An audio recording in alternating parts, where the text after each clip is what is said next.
So it's Well, I all right. wanted to thank you for taking time to speak with me today. Of course, my pleasure. I wanted to ask how the partnership started with Ben. Sure. It's funny. He works across the street from my work here, and he's a amazing graphic artist on top of the music side. And he works for a company that does graphics and wraps and stuff like that for like all kinds of different vehicles. And I would say, about 3 or 4 years ago, we decided we were going to get our vans for the company here wrapped. And I wandered over there, and he and I started working on the design and kind of figured out that we were both musicians. And he was telling me about what he was doing and turned me on to his Nana Winston stuff. And I was blown away. And I was telling him about some of the stuff I'd done. And we've just kind of, you know, they've done hundreds of vehicles for us now after that, and we've hung out and over there and BS'd, and it sounded like it was a very solitary thing for him, which I understand. But as he was moving into this third record, or this record that he was just working on recently, he reached out to me and asked me if I'd be interested in playing on a song or two, which of course I jumped at the chance because he writes really interesting music, and from a challenge perspective, I was interested to see what he sent me and what I would do with it. And so then he sent me a track, which was the first of two that I played on, and it's for those of you music type people out there, it's 180 beats per minute, and the part requires 30-second notes, which is like it's moving. I don't know if you've heard it, Oh but yeah, and I was like, oh, okay, so right out of the gate, this is going to be fun. And for me, I enjoyed it not only from the kind of parceling out what notes he was playing at that speed and trying to get it right, but just the sheer, I unlike a lot of metal bass players, or when I'm playing metal, don't use a pick unless it's just a tone choice. I use the fingers, and that's really fast for the right yeah, hand. And sure. so so I enjoyed doing that. And then the next one that he sent me, I heard a lot of different colors, and so long answer to your short question, we kind of connected across the street, chatting about work, but immediately every time I was over there, we'd spend about 8 seconds talking about business and then get right into music talk and Right. what gear we were using and stuff like that. And so and so it was cool, I really wasn't sure if we were ever going to get a chance to work together, just because, much like me, when I'm working on my songs in the studio, I'm very much from the I just feel like I want to do everything myself. And Sure. but Absolutely. it was neat. I do a lot of other session work for other people, and so it was neat to get something from him. And then I was really loved the material and enjoyed playing. I think I probably surprised him at how little I did, in that a lot of people will send me stuff and yeah, just go crazy on it. But what the song's asking for is just a solid bass groove, right? Mm. And so on Ben stuff, I threw in some fireworks here and like maybe two or three in the song at most, just to kind of prove I could do it. And that's what the song was asking for at that moment.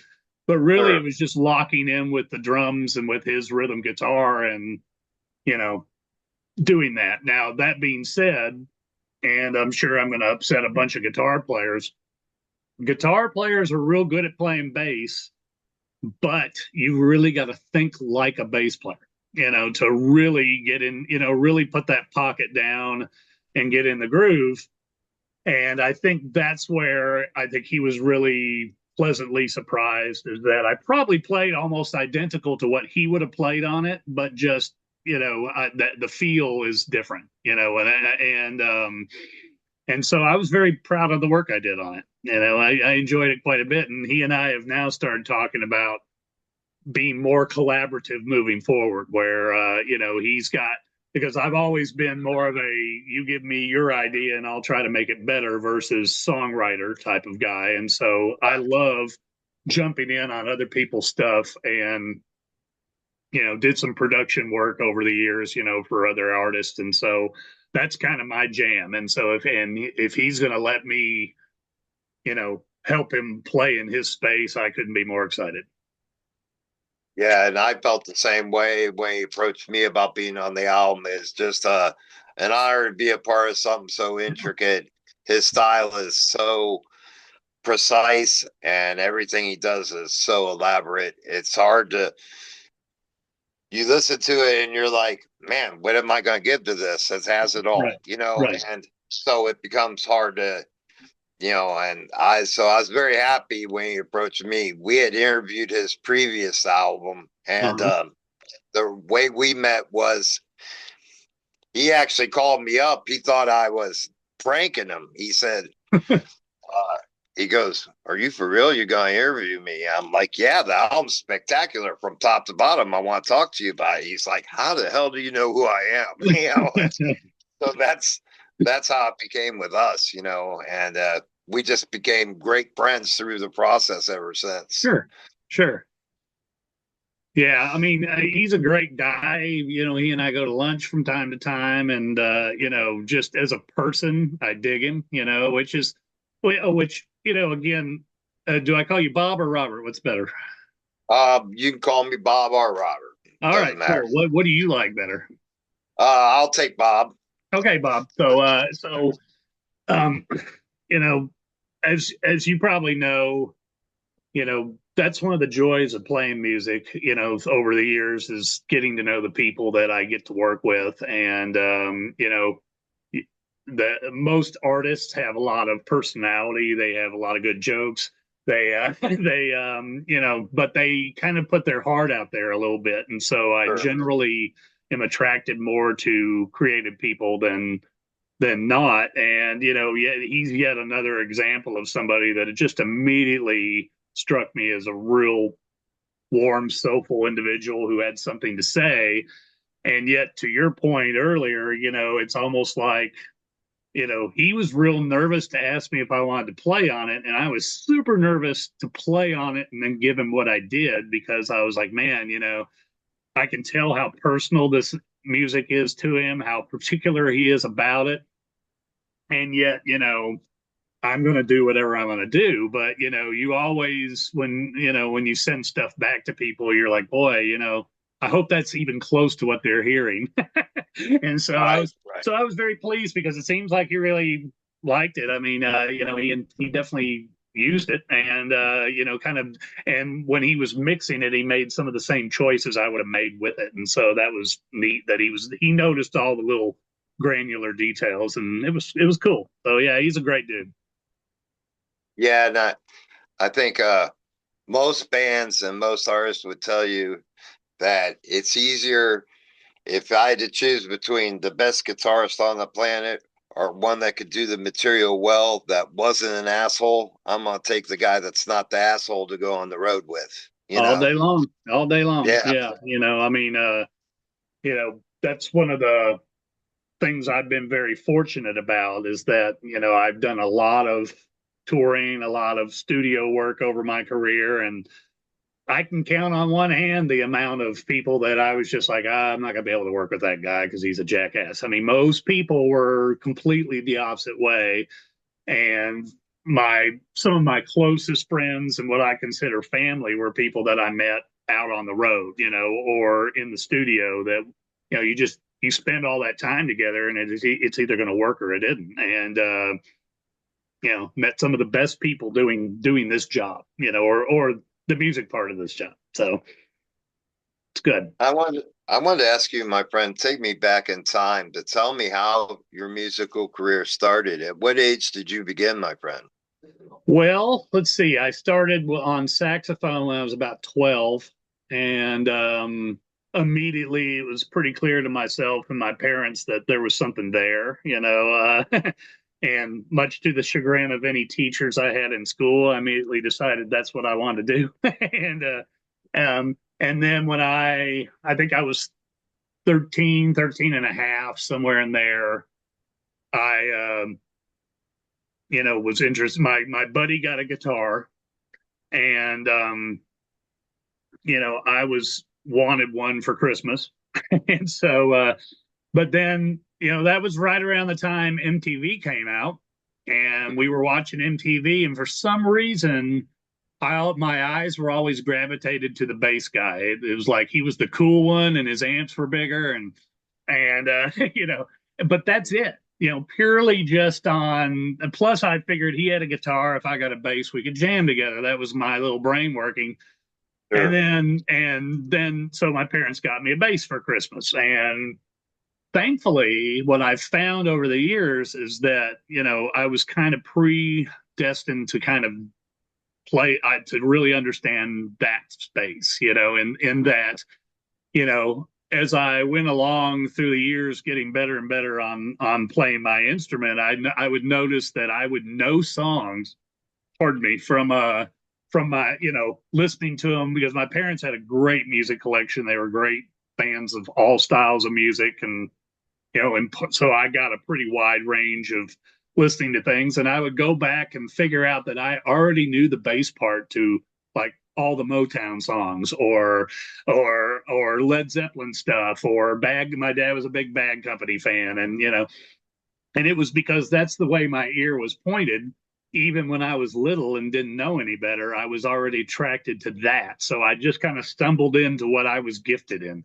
And so then I started playing around 13 or 14. I would say by age 15, I live in Waco, Texas, or I do now, and I did then. And it had a really good music scene full of really good musicians back in like the early to mid 80s.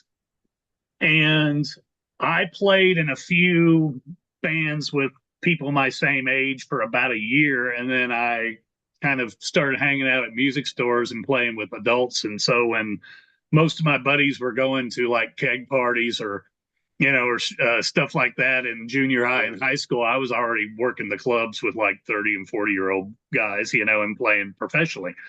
And then, so I got a good 4 or 5 years of professional playing under my belt before I ended up going to Musicians Institute in California, and went to the bass school there when I was 18, I believe. And then I lived in California for a couple of years and did a bunch of session work, and met a bunch of people, and ironically didn't play a whole lot live. It was more getting into that studio scene that I was more interested in. So I did a lot there, and then came back to Texas, and for the next 30 years or so, played all over the country, all over the state, anything from national artists to local to cover bands to it doesn't matter to me, and I've probably played every style you can think of too, because if you want to work as a musician, that's how you do it.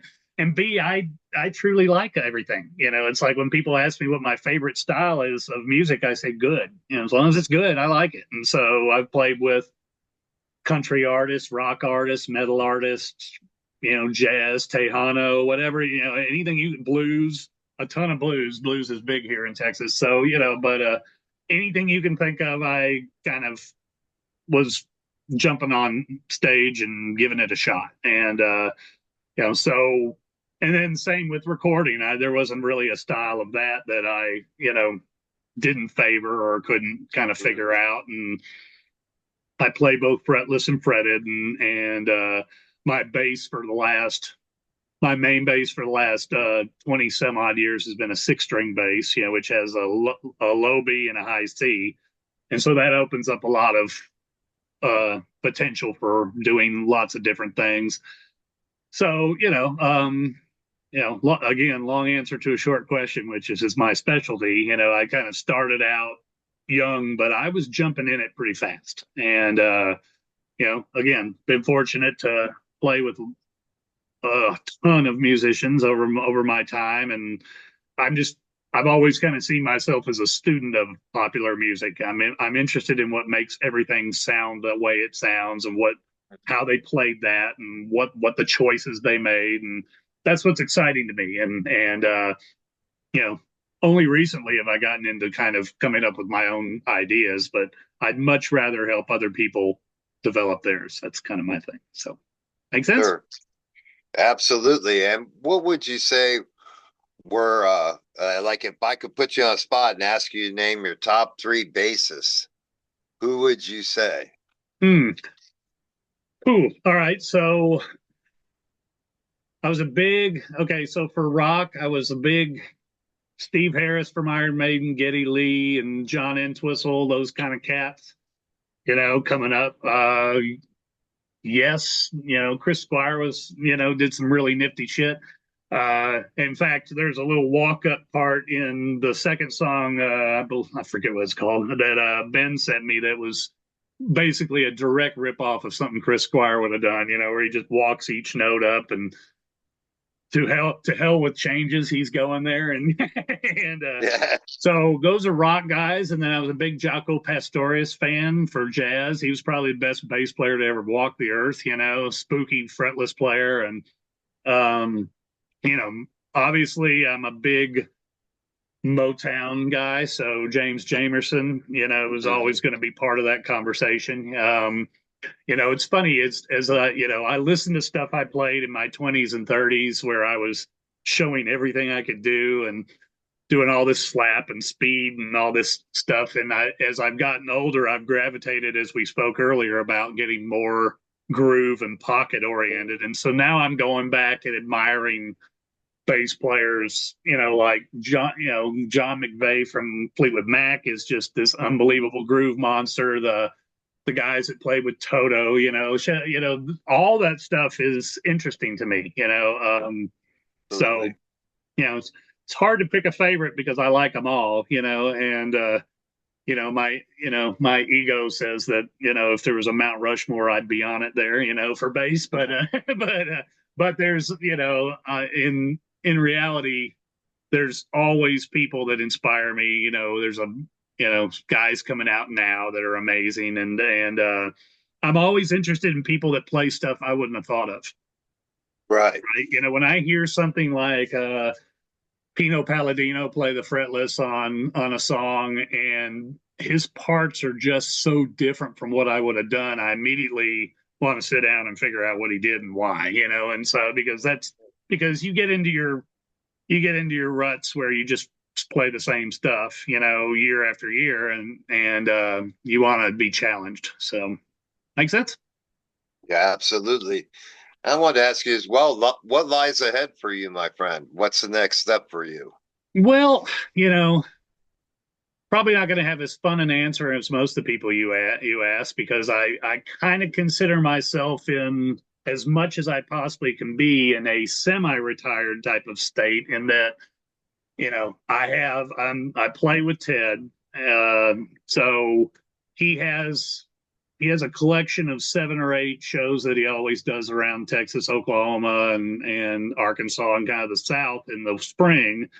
And then we always do some fly-in dates, or a little, like this year we're going to do a run in Michigan at the second half of August, I believe, where we're going to do like a week and a half and just play 7, 8 shows in a row there.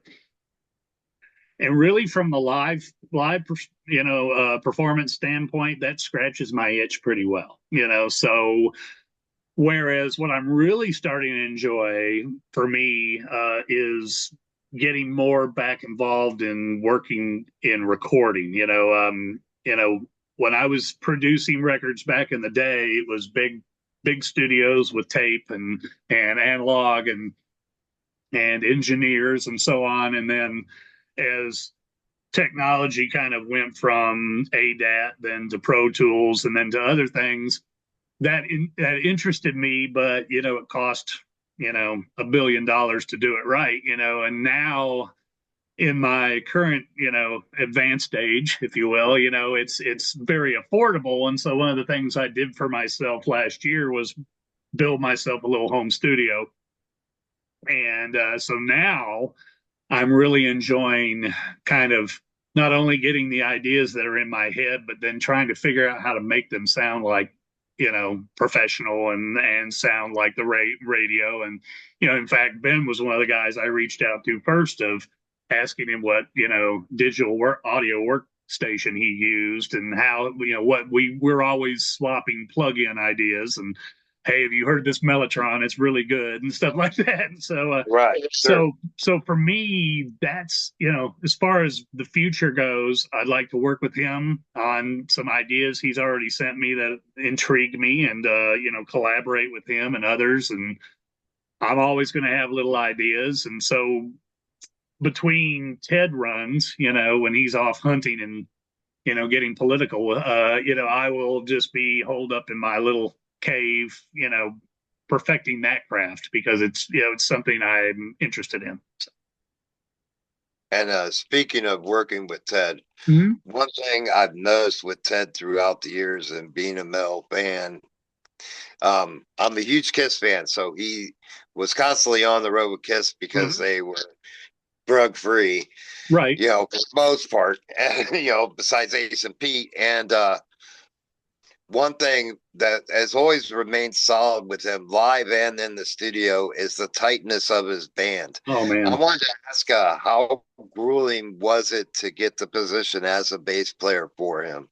Well, the way it went down was, and you're absolutely right. By the way, I mean, a big part of our show is that tightness and working out beginnings of songs and endings of songs and little kicks and hits and I mean, because they're I mean, for the most part we play the same songs he's been doing them for 30-45 years, right? But sure, but where the magic happens is how well we play them, how tight we are, and then we throw in some dun dun dun dun dun dun dun dun, stuff like that. And in almost every song there's something that we have to all be paying attention to. But the way I got into that was he lives about half the year in the area here in Texas. Actually 20 minutes from where we're speaking now, he has a big ranch in a place called China Spring. And he would work on demos with a very old dear friend of mine, a guy named David Zychek, who I played with for many years and was just phenomenal guitarist. He played with Night Ranger for a while as both the keyboard player and second guitarist. He was in a band called Airborne where Beau Hill and a couple other guys got their start, and he was like the hot ticket in that band. But I've known him all my life. I mean, he was one of my first opportunities as a bass player, as at age 14 was playing with David, so anyway, long story short, he would use my friend David as kind of a resource for some studio time to work up demos for future records and projects and stuff. And David was this amazing musician and just a great guy who, unfortunately, about let's see, 7 or 8 years ago, came down with cancer, and ultimately it got him. And miss him every day, obviously. But during the tail end of that, they put together a benefit here in the Central Texas area for my friend David, which Ted volunteered to headline. And it's middle of December, very, very cold, if I remember. And he said, just get some local guys to back me up. I'll play 5 or 6 songs, right? And so I've been a Ted Nugent fan. I mean, I wore out cassettes of his first record, back in the day. I've been a fan of his since early 80s, late 70s, so on and so forth. And so I basically said, okay, I want that gig. I want to do it. I know all this stuff better than he probably does, so on and so forth. And we had another drummer, a local drummer here named John Kuntz, who was real familiar with his stuff. And literally, he walked on stage, we shook hands and kicked into stormtrooping, right? And it Wow. was and and it was really really good. And yeah, I mean, and he was, and so we started doing what we call greasy speakeasy gigs, which is just like, we show up at a place, throw up amps and a set of lights and play like the old days, and so for 6 or 7 years, we do like a handful of these shows in Texas with myself and this guy John Kuntz on drums, just because he's dying to play, and he would use them as kind of, you know, testing out deep cuts for the tour coming up, and getting his chops back up. And during that time, I just tried to be the best I could be and the most professional. And, because he's big on professionalism, on being on time. And so, because, one thing about Ted is he's super loyal guy. And he had this bass player for many years, a guy named Greg Smith, who, did the job very well. And so even though I came along and was chomping at the bit, he's not going to, Greg gave him no reason to think any otherwise for his touring situation. And I respected that. Sure. So we get to 2023 and he's announced he's going to do his last organized tour, which for him means we're not doing big long runs anymore, but he's still going to play. And Greg already was committed to another tour at the time. And so Greg called him and said, I'm not going to be able to play that last tour. And, so Ted calls me and says, hey, would you be interested in rearranging your life for about 8 weeks and coming out and finishing it out with me? And, as you can imagine, he only got halfway through the sentence before I said yes. And then I went and talked to my boss here at work and told him, and then I ended up working. I ended up singing 5 or 6 songs during his show, because I'd done a little bit of background vocal work during our jams, but he didn't really realize that I could sing. And there's a song called Hey Baby that I'm sure you're familiar with, and that one, Ted doesn't try to touch himself because it's kind of way up there in range. And this bass player that I was coming in for always sang it. And so he asked me if I could do it. And, look, I've been singing Hey Baby and Stormtrooping and Stranglehold and all these songs for, decades, in cover bands because I love his music. And so I was like, yeah, I think I can do that. And then, so it was funny because he kept sending me texts, as we get closer and closer to the first date of the tour, going, so you're good with Hey Baby, right? I'm like, yeah, man, and so we had like 2 days of pre-production in Florida before we started the tour. And that was the first thing he wanted to run over. Hey, let's go over Hey Baby. And so I got up there and blasted it out. And he was like, I didn't know you could do that. I was like, yeah, man, so he goes, well, what about Stormtrooper? I said, I know that one too. So then we did that one. And then we did Just What the Doctor Ordered and Need You Bad. And then Stranglehold, which is, the greatest song ever, the greatest guitar riff ever written. And I ended up singing all those, throughout the tour. Especially when we do like 6, 7 in a row and his voice had started to get a little raggedy, then he'd start adding more. I generally do at least 3 a night with him now. But I mean, there was a couple shows when I did all 5. And and that to me, I mean, the bass parts I've known since I was little, but getting to sing Stranglehold every night, come on, man. I mean, that's it. Well, I wanted to take a moment to thank you personally for taking time to speak with me today. Of course. Zoom wants to cut me out. So all right. I'm on a time limit, I guess. So, but I wanted to ask you, lastly, if you could give a message to your fans, what would that message be, my friend? Easy. You are the reason why I do what I do. Like the band Trapeze said back in the 70s, you're the music, we're just the band.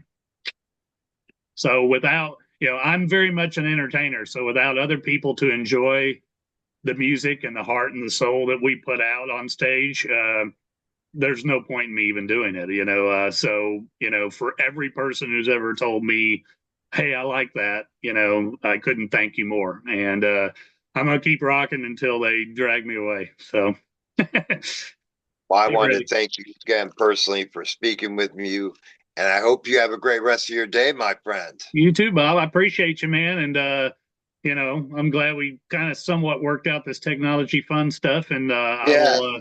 I'll try to get this sent along to you. All right. I'll send you my email address, my friend. Perfect. Perfect. All right. Thanks, Thank you. man. I You have appreciate you. enjoy. All right, man.